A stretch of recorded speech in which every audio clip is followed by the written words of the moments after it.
state of the nation.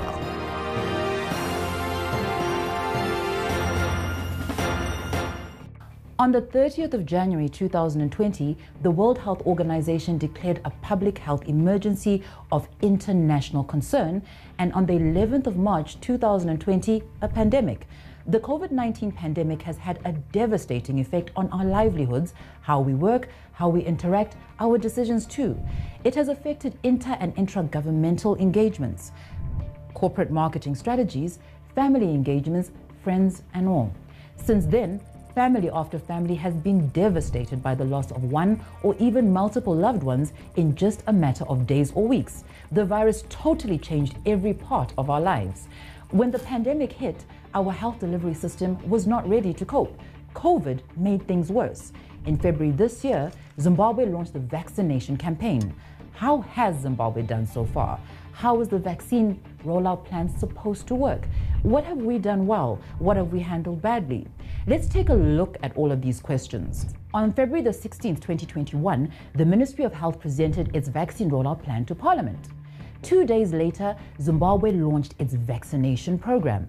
Vice President Constantino Chiwenga stepped forward, becoming the first person in the country to get the vaccine. The vaccination program is the main weapon now in our fight against this virus. It cannot be denied that Zimbabwe has done more on vaccines than a lot of people expected. Few gave us a chance, but so far there has been some progress. So let's start with the things that we have done right. Number one, the first thing that we did was to prepare early. Here's what happened. Between October and November 2020, Zimbabwe conducted what's called a baseline readiness assessment. This was a study to find out how ready we were to roll out vaccines and also what vaccines would be best for us.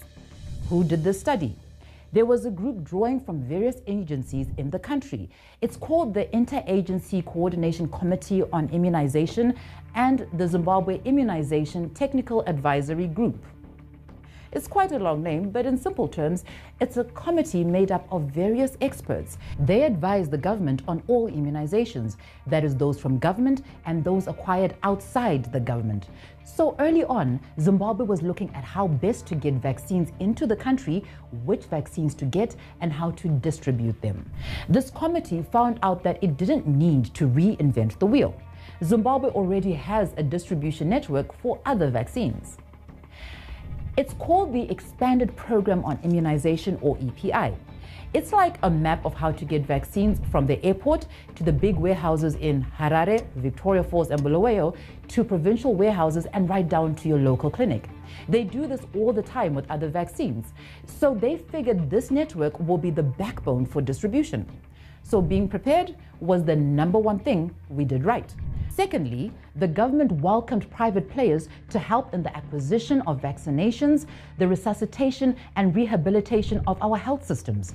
Players such as Solidarity Trust Zimbabwe, Secunda, INSCO Group, the NGO community such as ZRBF, many SMEs who contributed with the little that they had. The third thing we did right was to make our orders really early. Zimbabwe did not only wait for donations. Don't get me wrong, there's nothing wrong with getting donations from friends.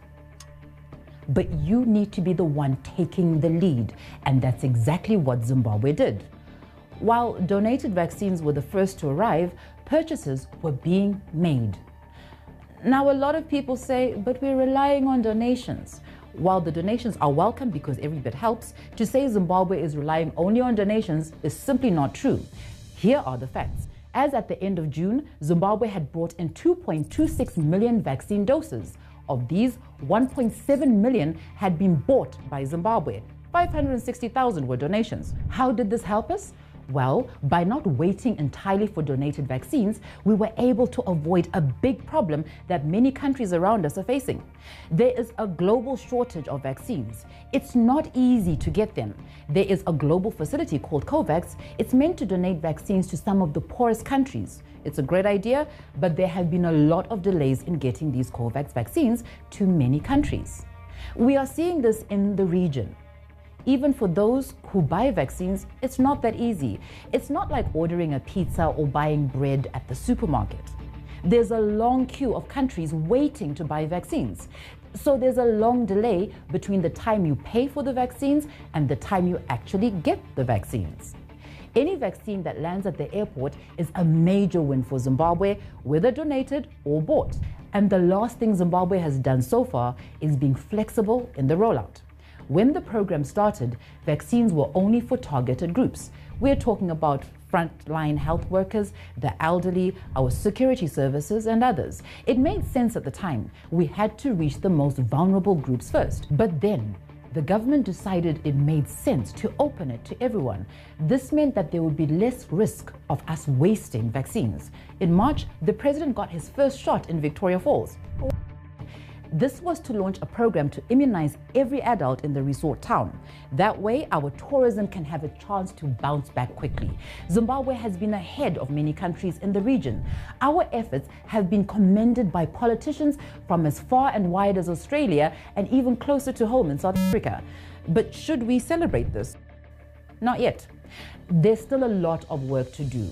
Zimbabwe wants to vaccinate 10 million. That's about 60% of the population.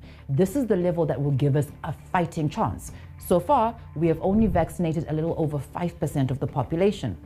What should we do better? Number one, the rollout needs better mass communication than what we have seen so far. There is too much fake news around vaccines and too many fake prophets preaching fake gospels against the vaccine. This needs a much stronger communication strategy. We haven't seen much of this. Recently, a survey by Zimvac asked rural people where they get their information on COVID from. Most said they get it from the radio, but they say they prefer to get it directly from healthcare workers. This should tell the government how best to reach everyone. Number two, the logistics have to be sorted out fast. We have seen people being turned away at some centers. They're told we don't have enough vaccines. Given the vaccines we already have, this should not be happening. It's happening because our logistics guys are not distributing vaccines as well as we know they can.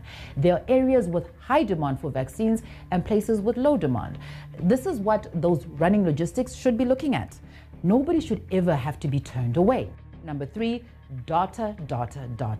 We need data. We want to know where vaccines are being distributed. We want to know of those in hospitals, how many are vaccinated. We want to know how the vaccines are performing. We have the tools for this.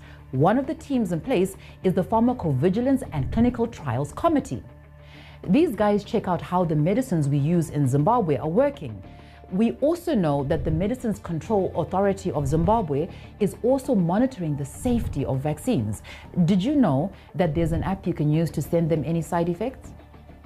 If all this data is made available, it helps build confidence in the program. So what can we do better?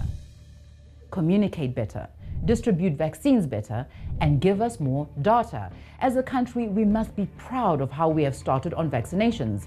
We must give ourselves credit. We have used our own resources to buy most of the vaccines we are using. We have made the right calls on vaccines. We must not celebrate too early.